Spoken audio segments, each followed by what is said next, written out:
Hello students, let's see the question. The question is patterns of sex linked inheritance confirms to. ठीक है कि जो sex linked inheritance होती है उसके पैटर्न को कौन सी स्टेटमेंट है वो कंफर्म करती है. ठीक है, तो इसने फर्स्ट दे रखा है Mendel's concept of dominance and recessive. ठीक है, तो मेंडल ने एक कंसेप्ट दिया था बेटा डोमिनेंस का. ठीक है, तो इसे हम आगे जाके क्या बोला गया, लॉज बोले गए, कुछ लॉज बोले गए, तो उसमें लॉ ऑफ डोमिनेंस था बेटा. ठीक है, लॉ ऑफ डोमिनेंस के अकॉर्डिंग क्या होता है, एक सिंपल सा क्रॉस करके देखते हैं हम. ठीक है, कि यहाँ पर हमने एक प्लांट की हाइट ले ली लाइक. ठीक है, तो कैपिटल टी हो गया बेटा टोल के लिए.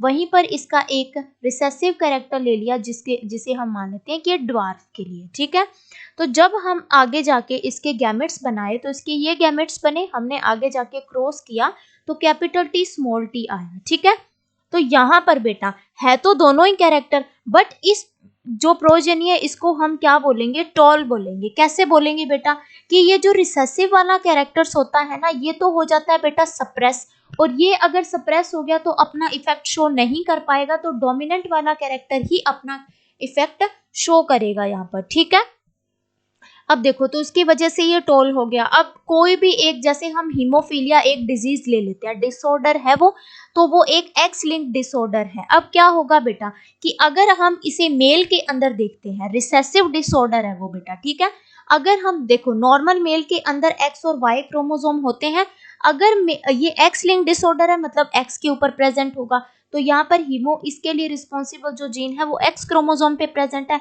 और यहाँ पर वाई आ गया, तो यहाँ पे जो मेल होगा वो हीमोफिलिक होगा. कैसे होगा बेटा, क्योंकि ये हेटेरोजाइगस कंडीशन में प्रेजेंट है, ये अलग क्रोमोसोम है, ये अलग क्रोमोसोम है. ठीक है, तो उसकी वजह से क्या होगा कि ये अपना इफेक्ट शो करेगा. वहीं पर अगर हम फीमेल्स के अंदर देखते हैं तो फीमेल्स के अंदर नॉर्मल एक्स एक्स क्रोमोसोम होते हैं.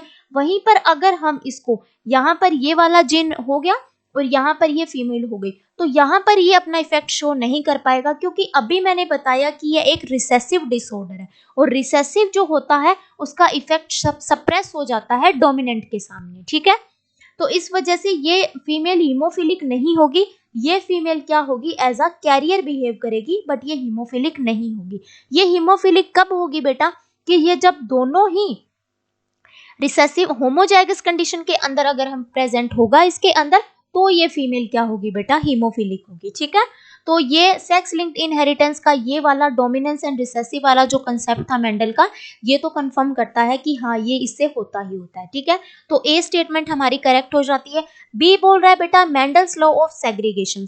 मेंडल के लॉ ऑफ सेग्रीगेशन के अकॉर्डिंग क्या होता है कि दोनों मतलब जो पेरेंट्स होते हैं, दोनों पेरेंट्स से एक एक जीन सेग्रीगेट होके नेक्स्ट जनरेशन के अंदर आता है. तो हमने जो अभी ये वाला क्रॉस किया था उसके अंदर यही दे रखा है कि यहाँ से एक आया, यहाँ से एक आया, और नेक्स्ट जनरेशन के अंदर दोनों ही इनहेरिट हो गए. ठीक है, तो ये वाला भी कंफर्म करता है इस चीज को. सी बोल रहा है Mendel's law of parental equivalence. तो यही बात यहाँ पे बोल रहा है कि दोनों ही पेरेंट का मतलब उसके अंदर रहता है कि दोनों ही पेरेंट से एक एक गैमेट्स का आना जरूरी रहता है. ठीक है, तो दोनों ही पेरेंट की प्रेजेंस जरूरी रहती है प्रोजीनिस बनाने के लिए. ठीक है, तो ये वाला भी कंसेप्ट को मतलब कंफर्म कर रहा है इस चीज को. डी बोल रहा है नन, ये तो गलत हो गया क्योंकि ये तीनों ही कर रहे हैं. ऑप्शंस देखते हैं, ए एंड सी ये गलत हो गया, बी एंड सी ये भी गलत हो गया, सी ये डी बोल रहे हैं ओनली ये भी गलत हो गया, डी बोल रहा है ए बी एंड सी हाँ ये बिल्कुल सही है. So option D is the correct option. Thank you बच्चों and all the very best.